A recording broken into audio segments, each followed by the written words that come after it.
Tu savais qu'à Bruxelles, ici et ici, il y avait plein de vignes au Moyen-Âge? Forêt, Saint-Josse, Saint-Gilles étaient couverts de vignes. Mais pas que, il y en avait dans toute la Belgique. Mammouth.media. Depuis quelques années, on entend partout que la production de vin belge explose. Pourtant, on nous avait toujours dit qu'on était une terre de bière et que le vin appartenait aux Français. Eh bien, détrompe-toi.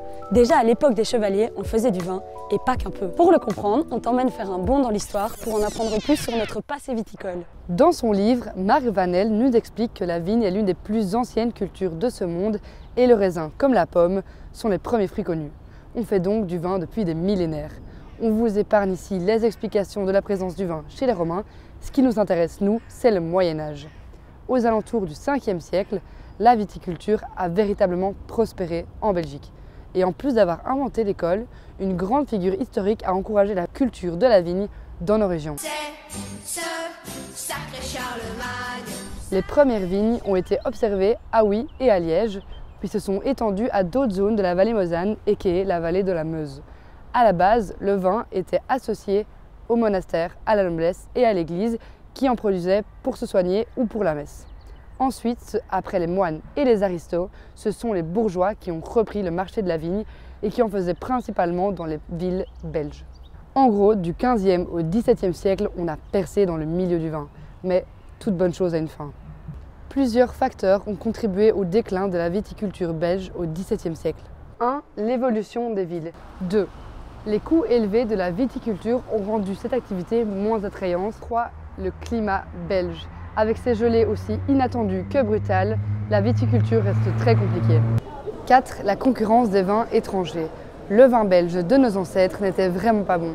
Il est même utilisé comme vinaigrette dans les plats plutôt que comme breuvage digne de ce nom. 5. L'arrivée de la bière.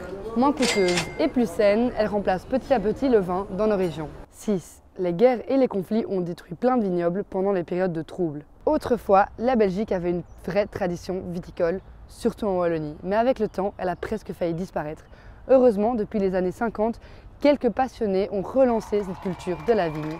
Et ce mouvement a influencé la Flandre et même les Pays-Bas dans les années 70. Mais ce qui est étonnant, c'est qu'aujourd'hui, en Belgique, cette renaissance ne s'est pas passée là où on s'y attendait, le long de la vallée de la Meuse, comme au Moyen-Âge. Elle s'est étendue un peu partout, comme dans les provinces du Limbourg et du Hainaut, les deux provinces qui produisent le plus de litres de vin à ce jour.